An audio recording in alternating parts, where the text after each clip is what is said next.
Après le report d'une semaine, les Nigériens se sont rendus aux urnes ce samedi. Dans le pays le plus peuplé d'Afrique, ce sont pas moins de 72 millions d'électeurs qui sont appelés à voter, soit un immense défi logistique pour les organisateurs du scrutin. Sereine et imperturbable, la population a accompli son devoir civique dans le calme. Ni la chaleur extrême de ce pays sahélien, ni les retards de l'ouverture de certains bureaux de vote et pas même les tirs de roquettes et explosions qui ont frappé la ville de Maïdougouri n'ont perturbé la volonté des électeurs. Il y a beaucoup de monde et le procès se passe très bien comme prévu. Personne ne se plaint pour le moment. Tout se déroule comme prévu. Tout présage un exercice démocratique réussi.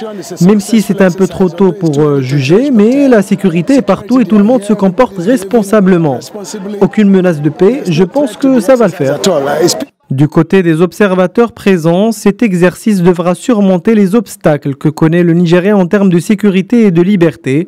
Mis à part le volet sécuritaire et quelques lacunes d'organisation, les observateurs du scrutin jugent dans l'ensemble que le scrutin s'est bien déroulé.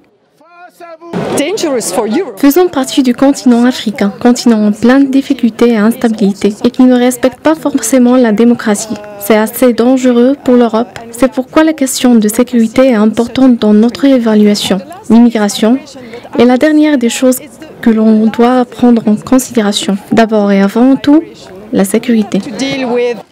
Mohamed Boukhari, ex-militaire, voudrait briguer un second mandat face à son rival Atiku Abubakar qui promet de donner un coup de fouet au secteur privé. Mais ce n'est pas tout ce qui manque au Nigeria. Le pays vit encore sous la menace terroriste de Boko Haram, une récession datée de 2016 et son économie encore trop dépendante de la fluctuation des prix du pétrole, principale ressource du pays. Le Nigeria est un pilier de l'Afrique de l'Ouest et l'alternance démocratique est désormais ancrée dans la culture politique locale, ce qui permet de préserver la stabilité de ce géant africain.